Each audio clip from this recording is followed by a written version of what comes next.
A medieval moment. Artillery.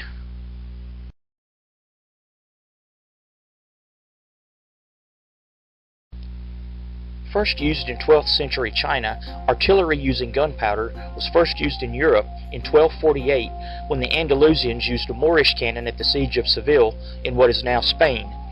A few years later, in 1260, English Franciscan friar and philosopher Roger Bacon recorded a recipe for gunpowder, though more as a curiosity than a weapon.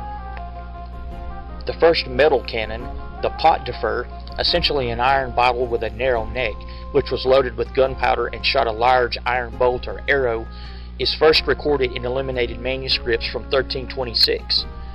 Its first documented use was by the French in the 1340s during the 100 Years' War against the English.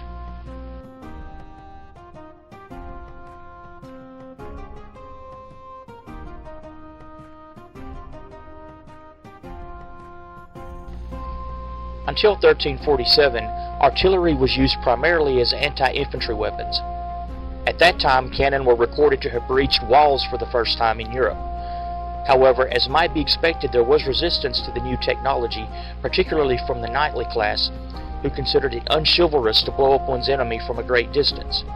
Yet eventually cannon began to feature prominently as siege weapons, replacing catapults, ballista, mangonels, and trebuchets, and ever larger field artillery pieces began to appear. In 1464, a 17-foot-long, 8-ton cannon known as the Great Turkish Bombard was created in the Ottoman Empire. Earlier, in the 1453 siege of Constantinople, the Turks had employed cannon.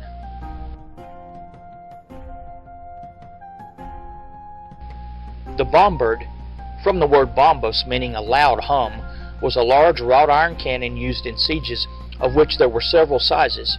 The largest of these artillery could weigh up to 10,000 pounds, hurling projectiles weighing up to 112 pounds. Thus required a wagon to transport them and a crane called a goat or chèvre to load them, as well as a large baggage train carrying their powder and shot. The next size was the vogler or fowler, typically weighing 300 pounds, 8 to 10 feet in length, and often breech loading.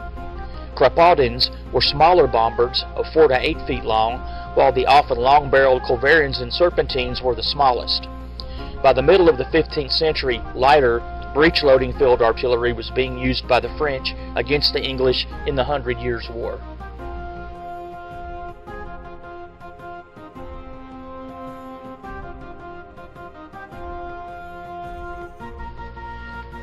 In 1411, an eyewitness described the Burgundians setting up one of their biggest bombards called Grieta outside the main gate of Bourges, capital of the Duchy of Berry. Quote, "It shot stones of enormous weight at the cost of quantities of gunpowder and much hard and dangerous work on the part of its expert crew. Nearly 20 men were required to handle it. When it was fired, the thunderous noise could be heard 4 miles away and terrorized the local inhabitants as if it were some reverberance from hell. On the first day, the foundations of one of the towers were partly demolished by a direct hit.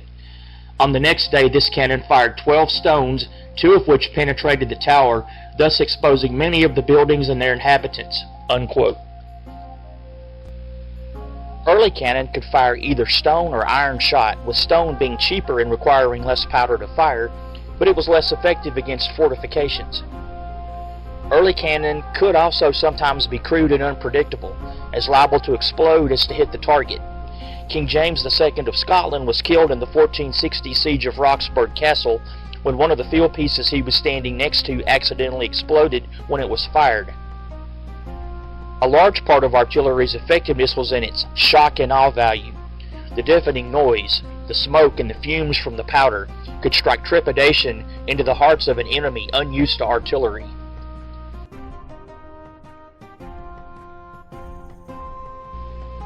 By the 16th century, the technology for artillery had gotten much better, and by the mid-16th century, cannon of all sizes, lengths, and bores existed and were being used in battles and sieges.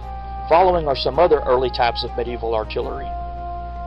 A Ribaldkin, also Rabald, Ribolt, Ribaldkin, or organ gun, was a late medieval volley gun consisting of a series of small caliber iron barrels mounted on a wooden platform or tiller, which by the mid-14th century was wheeled with a wooden shield for the gunners.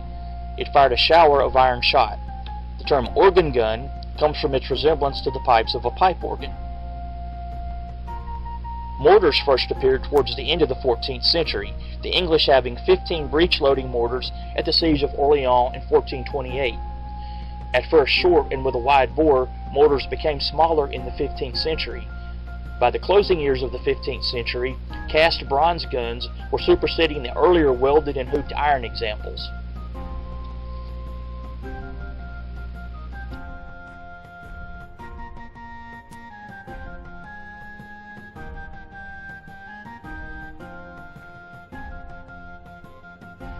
A handgun, or hand cannon, was a handheld gun as opposed to an artillery piece.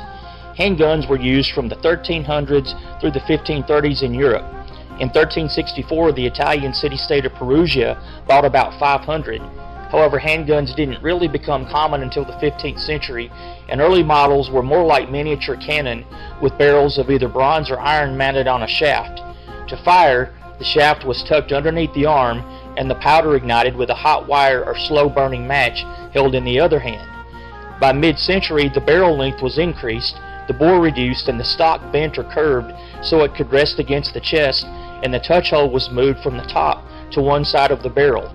A serpentine or pivoted Z-shaped lever to hold the match was added to the stock on the same side, allowing the weapon to be fired with two hands by bringing this lever upwards, thus depositing the match into the pan. By 1471, King Edward VI had a company of 320 handgunners. However, as early as 1411, Duke John the Good of Burgundy possessed some 4,000 in the ducal armory. Their extreme range was probably 200 yards, and even the best armor was vulnerable to them at close range. However, handguns were no match for crossbows or longbows in accuracy or rate of fire, and never completely replaced these older, more traditional weapons. The arquebus was a type of early infantry matchlock firearm that was commonly used between the 14th and 17th centuries, often with a curved butt so that when leveled it rested against the chest rather than the shoulder. It was also known as a harquebus, hackbutt, or hagbush.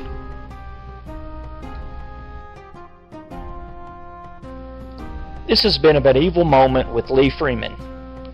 For more information on a variety of medieval topics, check out Medieval Speak, a medieval word book by Lee Freeman.